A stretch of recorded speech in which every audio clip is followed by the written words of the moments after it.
Claro. que ahorita. Oye, muchísimas gracias. Como te comenté en la llamada que tuvimos en la tarde, pues estoy colaborando con este proyecto, que la Ujú, revista se llama Desafíos para de la Democracia en América Latina. Es un proyecto de la Red para la Democracia en América Latina, de Monlat, así aparece en redes, de una organización que se llama Transparencia Electoral. Y como ujú. te dije, tienen un pie muy fuerte en temas electorales puramente o tradicionalmente electorales, pero también están trabajando mucho temas de democracia, más en sentido amplio, ¿no? Y sobre todo tienen un interés particular en trabajar temas de Cuba y de alguna manera entrar o poner a los temas de Cuba en igualdad de condiciones con las otras problemáticas de América Latina. Como lo hemos hablado muchas veces, dejar de ver Cuba solito, aislado, como un caso excepcional, sino decir, bueno, qué rol ocupa Cuba en la región.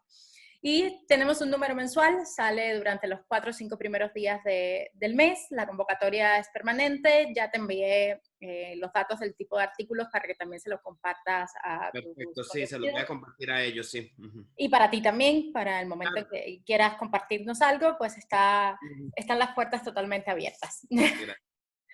Oye, entonces, si más, pasamos a la entrevista, porque aquí tengo 40 minutos nada más en la Sí, plataforma. démosle, démosle. Entonces, para, para ir digamos, cerrando las ideas.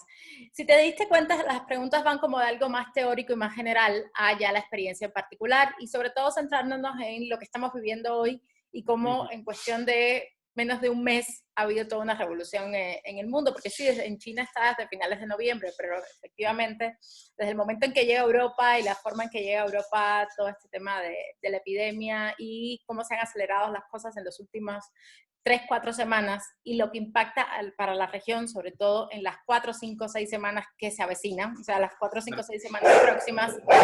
Habana, por favor, por favor, vete con Armando, dale. Era ver un poco cómo podíamos aterrizar el tema. Y la primera pregunta era justamente esa. Desde el liberalismo, desde la posición que compartes y que defiendes, ¿cómo entender o cómo analizar un primer tema que tenemos ahora en la región, que es el retorno de estos estados de excepción, de estas medidas de emergencia en la región que efectivamente le otorgan al Estado ciertos poderes, ¿no? Y cuáles son los riesgos, peligros, o cómo se puede entender desde el liberalismo esta situación. Me encanta la pregunta porque me das un chance para explicar un poco sobre ese punto, porque me ha llamado poderosamente la atención que desde que apenas surgió esta crisis, ese ha sido un reclamo muy común desde posiciones más, digamos, de la socialdemocracia hacia la izquierda. Eh, a ver, yo entiendo que como el liberalismo, a ver, podría ser esto una discusión mucho más amplia.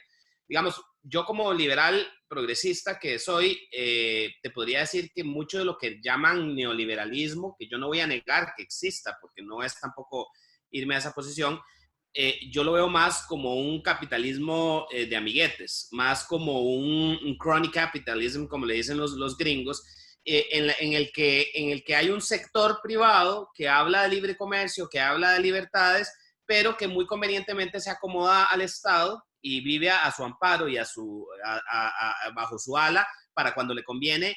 Y entonces yo ese no lo... pero no quiero caer tampoco en los marxistas que te dicen es que eso no era marxismo, ¿verdad? Obviamente tiene un componente liberal. Estos gobiernos, digamos, lo que ha desde los años 90 para acá, no vamos a negar que hay un componente liberal grande en la forma en que se ha gobernado. Obviamente que hay algunos liberales que consideramos que debería eso mejorarse muchísimo de lo que se ha hecho y que a veces se juega con los dados truncados, ¿verdad? Porque ese acercarse al Estado para que me proteja cuando a mí me conviene no es lo que uno propugna. Pero independientemente de eso, a mí me ha llamado poderosamente la atención que se haga este reclamo y se haga este reclamo específicamente con el tema, aquí hay que distinguir dos cosas, el estado de excepción y otro el sistema sanitario, el sistema de salud pública. Entonces, voy a entrar primero a lo del tema del estado de excepción. El estado de excepción no hay ninguna, la más mínima contradicción con un liberal que el Estado en momentos de excepción, de emergencia, intervenga. Primero que todo es que también creo que, como hacemos a veces desde este lado de la acera, juzgamos a la izquierda como si fuera una sola cosa, también desde la izquierda nos juzgan hacia este otro lado como si fuéramos una sola cosa. Yo sí te puedo decir que tendencias más minarquistas, más anarcocapitalistas, más para ellos no creen en el Estado, pero liberales como yo creemos firmemente que debe existir un Estado y un Estado fuerte. Yo eso sí te lo digo, o sea, yo creo personalmente en un Estado fuerte, nada más que no un Estado gigante, en un Estado que se quiera meter en absolutamente todo. Pero, por ejemplo, los liberales, que digamos nos podríamos decir más herederos de un liberalismo un toque más clásico, creemos que el Estado se debe de meter en funciones como, por ejemplo, la salud, la educación, pero ahí viene una distinción, no es que se debe meter, es que debe garantizar como una forma de igualación de oportunidades que todos los ciudadanos tengamos un sistema de salud pública y un sistema de educación pública. Ahora, ¿en qué nos diferenciamos, por ejemplo, de los socialdemócratas o de las visiones más a la izquierda? En que nosotros creemos que esa gestión la pueden hacer en forma conjunta con el sector privado. Es decir, yo te voy a poner un ejemplo muy personal. Aquí en mi comunidad, yo desde el año 1994, el servicio básico de atención de salud me lo brinda una cooperativa. Es una cooperativa de médicos, que no es la Caja Costarricense del Seguro Social, sino que son unos médicos que establecieron una cooperativa, una empresa privada. El Estado firma con ellos un convenio de gestión donde les da los límites de lo que ellos tienen que hacer y esa cooperativa nos brinda a un número de población los servicios. Yo, o sea, no tengo la más mínima queja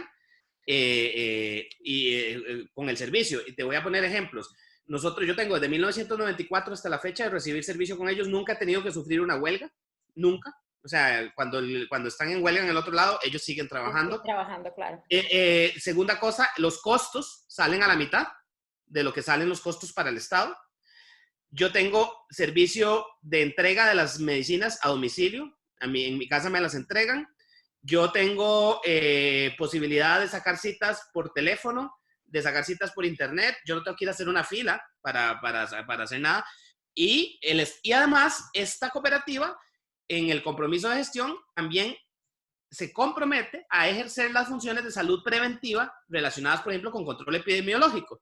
Entonces, funcionan como si fuera exactamente el Estado, nada más que es un sector privado que lo hace. Entonces, bueno, para volver al punto, desde una perspectiva del estado de excepción, a ver, los estados de excepción están en las constituciones políticas desde el siglo XIX, cuando gobernaban los liberales. Los liberales lo entendemos y eso sí, lo único que somos un poco más cuidadosos en el sentido de que nosotros tenemos muchos temores de que el Estado se abuse en el uso de esas potestades. Entonces, aceptamos esas potestades nada más que siempre y cuando muy claramente sean temporales y que no se usen para otros fines y que se entreguen, ¿cómo se llama? Informes una vez que se acabó este estado, de qué fue lo que se hizo. La constitución política aquí en Costa Rica, por ejemplo, que es de corte liberal, su base es de 1871 y se reformó en 1949, pero la base liberal, por ejemplo, solo le permite al Poder Ejecutivo quitar garantías individuales por 30 días. Previa solicitud al Congreso, con una aprobación de 2/3 partes del Congreso, o sea, calificada. Y candados, exacto. Exacto. Y además, por ejemplo, no puede, cualquier persona que detenga durante ese tiempo tiene que ser trasladada no a una cárcel, sino que tiene que ser un centro de detención especial donde tiene que haber verificación de que por qué se está deteniendo a esa persona, por ejemplo, por ponerte un ejemplo. Entonces, en cuanto al estado de excepción, los liberales, yo creo que es un reclamo no válido porque lo aceptamos. Obviamente, ya tendencias más anarcocapitalistas que no creen en el Estado, esas se acercan más al anarquismo del otro lado, ¿verdad?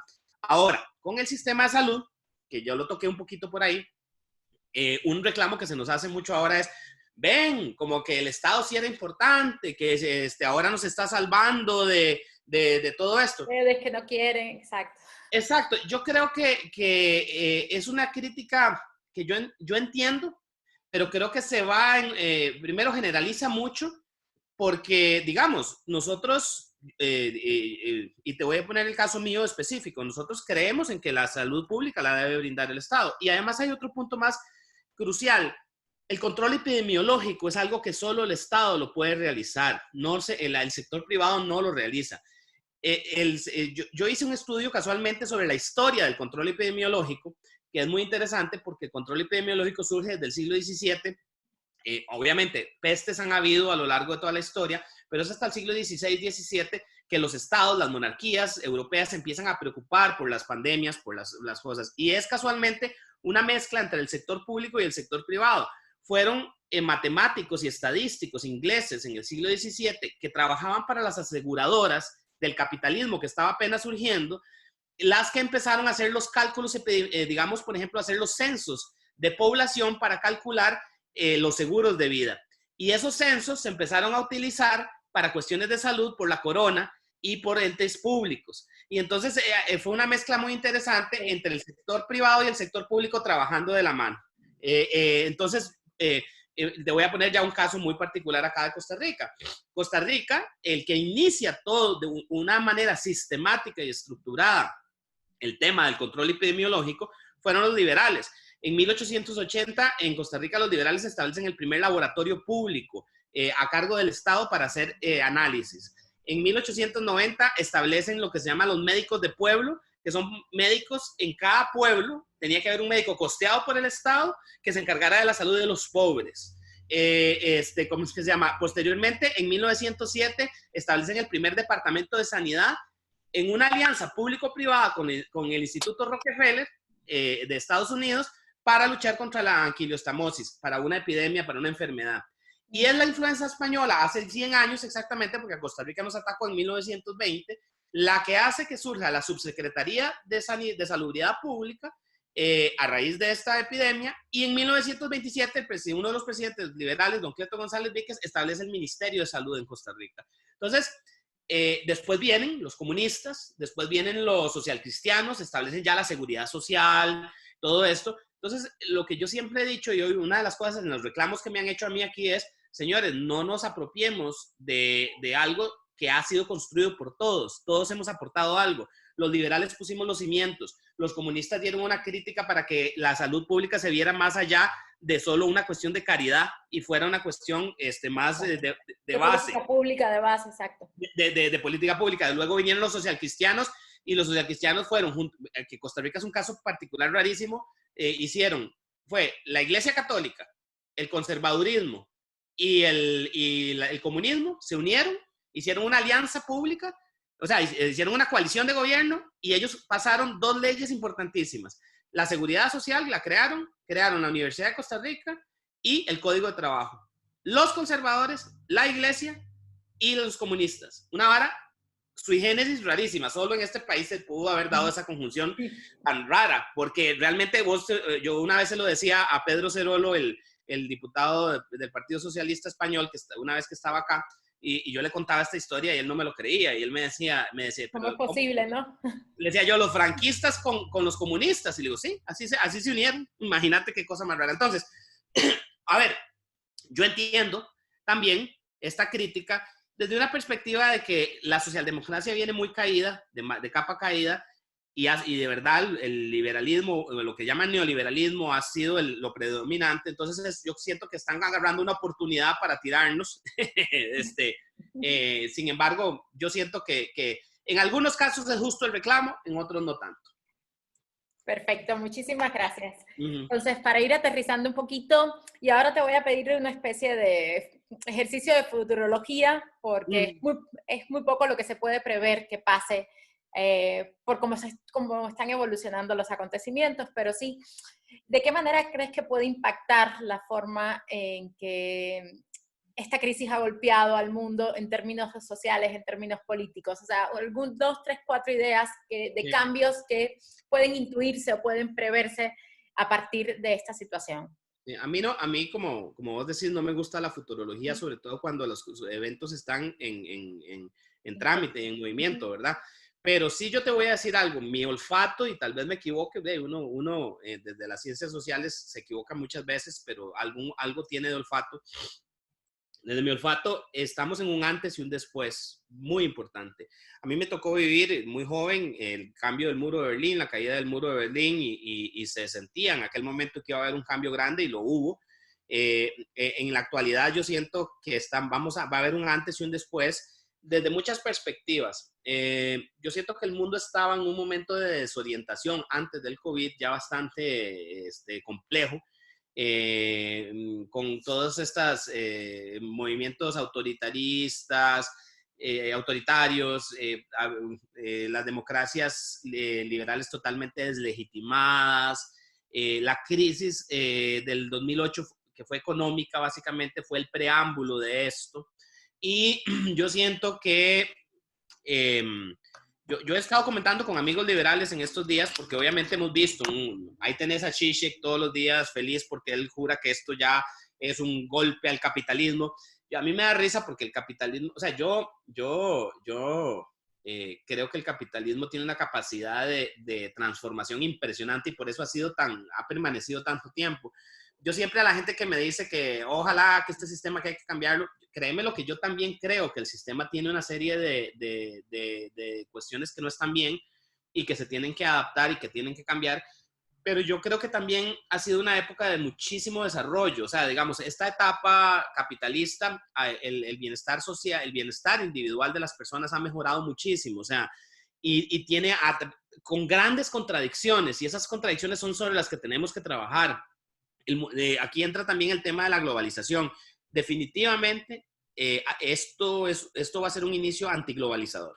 O sea, la globalización definitivamente no va a ser la misma que vivimos en estos últimos 20 años a de aquí en adelante, por varias razones.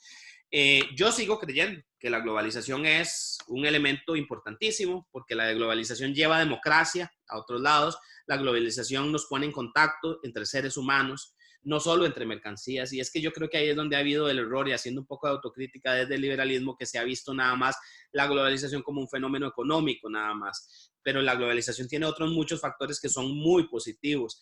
Lo que yo siento desgraciadamente es que el COVID-19 nos va a llevar a un movimiento súper proteccionista, en donde no sé si te has dado cuenta, yo lo dije desde que Trump estaba de candidato, la gente de izquierda no se da cuenta que el discurso de Trump se parece muchísimo al discurso de ellos. Ese proteccionismo, cerrémonos entre nosotros, lo de nosotros es bueno, la famosa soberanía alimentaria, todo eso, que suena muy bonito y yo entiendo que como finalidad está bien en algunos casos, pero los seres humanos los países son muy diferentes.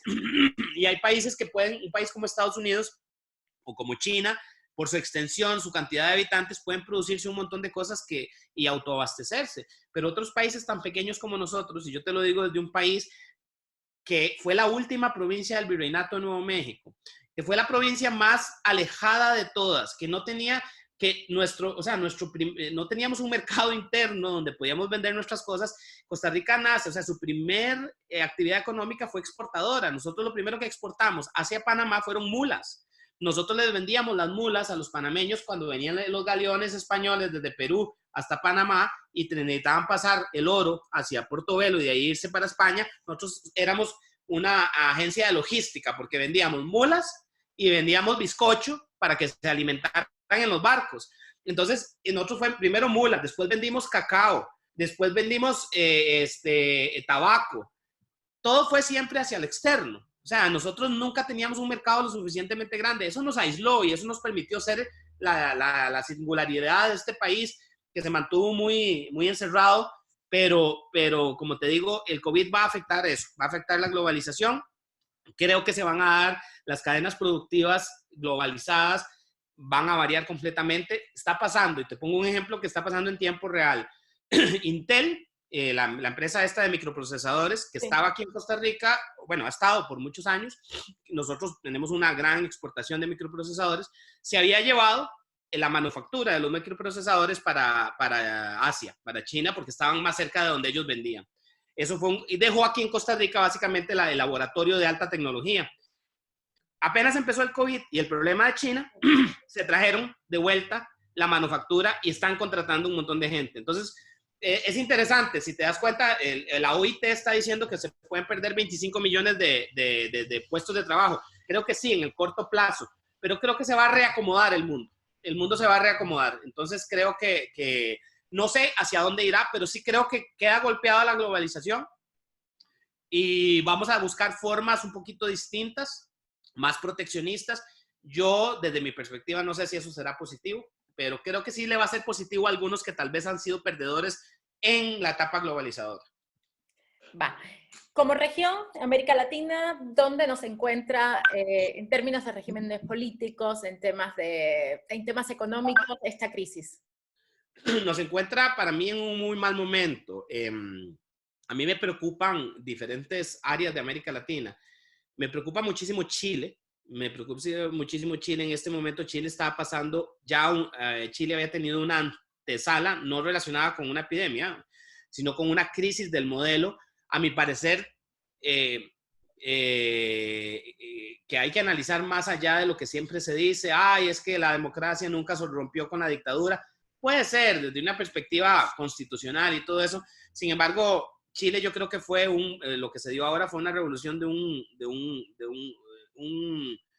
una clase media, o sea, digamos, era un país donde hubo un ascenso social muy grande, pero llegaron a un tope y entonces las clases medias se vuelven más demandantes de necesidades. El pobre quiere salir de pobre. Cuando sale de pobre y se convierte en clase media, quiere seguir. Y tal vez ahí es donde se dio el problema. Pero Chile lo agarra en un mal momento porque tienen un proceso constituyente ahora y eso yo no sé si es positivo bajo esta lógica de emergencia hacer un proceso constituyente. Tenemos presidentes abiertamente dictatoriales o autoritarios que se van a parapetar en esta crisis. Me decía un amigo periodista costarricense que está radicado en Holanda, que entrevisté ayer, Pablo Gámez, que me decía, yo veo que va a venir el Estado Salvador, del Estado benefactor vamos a pasar al Estado Salvador. Y me decía, un Bukele, vos lo ves, por ejemplo, está usando esta crisis para convertirse él en El Salvador. A ver, no está haciendo nada que no hayan hecho en el pasado dictadores latinoamericanos o lo que sea, sí, pero está revalidando eso. Y tenemos, pero por el otro lado, yo no sé, también creo que crisis de este calibre pueden, por ejemplo, traerse abajo un régimen como el de Maduro. Una crisis demasiado, o sea, tal vez estoy siendo muy optimista, pero una crisis tan grande o profunda como la que puede causar una epidemia, puede ya deslegitimar del todo por la incapacidad de poder resolver a regímenes tan debilitados como el de Maduro. O tenemos casos como el de Nicaragua, aquí a la par de mi país, que son completos enigmas. Hoy nosotros, obviamente, por cercanía, lo que suceda en Nicaragua para nosotros es crucial, porque nosotros nada más esperamos la oleada de nicaragüenses que se vengan para acá a atenderse. Ellos dicen que tienen 2 casos y nosotros no creemos aquí desde el sector salud y desde el sector de todo el mundo conociendo el sistema de salud nicaragüense, que no es de los más malos de Centroamérica. A ver, Guatemala, El Salvador y Honduras son peor que Nicaragua. Nicaragua tiene un sistema un poquito, creo que un poco por influencia de Cuba, la revolución. Sí. Es un toquecito mejor, pero no sabemos si puede más bien apuntalar el régimen. Entonces, básicamente, y después tenemos democracias sólidas que pueden caer en crisis de legitimidad. Costa Rica es una de ellas. Costa Rica, no te sorprendas que en las próximas elecciones, que son en 2 años, ya venía una crisis de gestión muy grande del Partido de Acción Ciudadana, que es socialdemócrata, pero que esto lo va a haber agravado, porque esto nos está llevando a la ruina. Y entonces, digamos, opciones liberales como la nuestra, que están dentro de la moderación, no estamos en tiempos de moderados. Nosotros estamos sosteniéndonos porque estamos en tiempos de extremistas. Y los moderados no somos de loca moda en este instante. ¿No? A la gente no le gusta oír moderación. Entonces, creo que Costa Rica podría fácilmente pasar a un gobierno conservador, no sé de qué tipo, gracias a la crisis del COVID también, ¿verdad? Sí. Entre otras cosas. Y bueno, Cuba, no sé, es un enigma como siempre. Tienen el grave problema de ser isla y la isla los aísla de mucho, hasta de los vientos de cambio. Así mismo es. Bueno, por último, y cerrando un poco, basado en lo que han vivido ustedes estas últimas semanas y las características propias del sistema de salud costarricense que me comentabas al inicio, si pudieras andar un poquito más cómo lo está haciendo Costa Rica desde el punto de vista de la gestión epidemiológica y cómo valorarías desde esa experiencia de Costa Rica cuáles podrían ser aprendizajes a tomar en cuenta tanto como política pública o como política de los gobiernos, como acción ciudadana, ¿no? Como participación de la ciudadanía en este momento de crisis. Mira, Costa Rica es tal vez en la región junto con Uruguay y Chile los tres países que tienen sistemas mucho más sólidos en cuanto al sistema sanitarios. Eh, y eso se nota en un punto muy importante. Fuimos de los primeros que detectamos casos. Y eso tiene razón de ser. Un sistema que es sólido, que puede detectar Claro. rápidamente. A veces la gente nos decía, aquí mismo en Costa Rica había críticas a lo interno, decían, fuimos los primeros que tuvimos casos, como si eso fuera algo malo. Y más bien era decir, no, estamos detectándolos. Los Es que hay casos, países claro. que no los están detectando. Bueno, tuvimos casos de detección temprana. El sistema costarricense de salubridad pública es un sistema muy sólido, muy fuerte, que realmente está con problemas. Lo que pasa es que nosotros, desgraciadamente, nuestro sistema de salud es un bloque, por eso se llama caja. Es una caja en la que están tres pilares. Nosotros manejamos en una misma institución lo que es atención médica, salud, seguro de salud, Ujú. y manejamos pensiones en lo mismo. Entonces, o sea, es un mega ente. O sea, la Caja Costarricense del Seguro Social en Costa Rica es una de las empresas más grandes del Estado. Básicamente tiene alrededor de 20,000 trabajadores, que para nosotros es muy grande, una empresa muy grande, ¿verdad? Lo que pasa es que tiene una cobertura territorial impresionante y eso ha ayudado muchísimo. O sea, eso ha sido un elemento. Y además aquí existe una tradición de trabajar de forma interinstitucional muy arraigada. Nosotros trabajamos lo que es, en el momento que se da una crisis de cualquier tipo, entra el Ministerio de Salud como ente rector. Tenemos además un ministro de salud. Topamos con la suerte de tener un ministro de salud que es epidemiólogo, graduado en Japón, con especialidad en epidemiología. Él es un muchacho joven, tiene 35 años, Wow. y lo está llevando de primera. O sea, más bien, el gobierno de Carlos Alvarado venía en una crisis de credibilidad monstruosa, y con la llegada de lo del COVID se ha levantado por la gestión de este ministro. Es un muchacho, 35 años, te digo, eh, eh, con una sangre fría, con una capacidad, se ha rodeado de la mejor gente. Y como te decía, nosotros tenemos un tejido institucional muy fuerte, porque no es solo el sector salud. Inmediatamente que pasan estas cosas, se incorpora la fuerza pública, queda a mando del Ministerio de Salud. El sector de educación, los maestros entran a trabajar de la mano con esto. ¿Cómo es que se llama? Tenemos una Comisión Nacional de Emergencias, que es como una protección civil, como lo conocen en otros lugares, que entra dentro de esa amalgama, y entonces todos empiezan a trabajar en un comando específico que ni siquiera el presidente lo dirige. El presidente está completamente invisibilizado y es el ministro de Salud el que está trabajando. Entonces se maneja muy técnicamente. Entonces yo creo que desde esa perspectiva estamos tratando de prepararnos, pero es que lo que pasa, y aquí hay otra discusión que se ha dado en estos días que a mí me parece innecesaria, porque esto es algo demasiado inédito. Aquí hay gente que misma que dice, ay, ven, eso es porque nosotros tenemos un sistema público de salud muy sólido frente a Estados Unidos, que no tiene sistema de salud. Claro, Estados Unidos es un tema aparte que hay que tratar y que es una barbaridad que no tengan. Pero en el caso de Costa Rica, es que vean, aquí no, esta epidemia, la mortalidad del COVID es muy alta, Johanna. No hay sistema de salud sólido que aguante el nivel de contagio. Yo he estado en comunicación con las autoridades de salud por otras razones. Nosotros en este momento tenemos solo 4, acaban de decir, tenemos 119 pacientes que están detectados, de los cuales se nos han muerto dos señores de 87 años. Otra vez, Costa Rica tiene una población muy envejecida, eso es otro punto que nos puede pasar. Tenemos que aprender de Italia y de España porque nuestra población está bastante envejecida, nuestra pirámide demográfica ya se volvió, pasa lo de Cuba un poco. Sí, un poco como Eh, Cuba. y Y lo otro, Uruguay también. ajá, y lo otro que tenemos es que vieras que en este momento solo tenemos 4 pacientes en hospitales, o sea, solo 4 de esos 119, 2 críticos y los otros 2 están ahí por más o menos.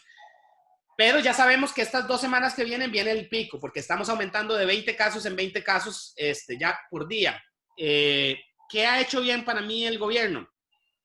Aprendió, por ejemplo, de Corea y de otros lados, que no podemos, lo que no está haciendo Italia y lo que no está haciendo España. Italia y España usaron toda la red de hospitales, toda completa para atender.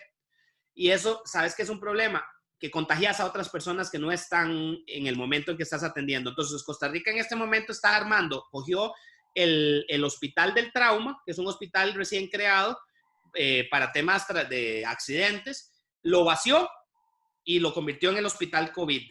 Entonces, todo se va a manejar centralizado en un hospital con personal especializado solo para eso. Entonces, vos aislás completamente a los otros pacientes del contacto con quienes están, ¿verdad?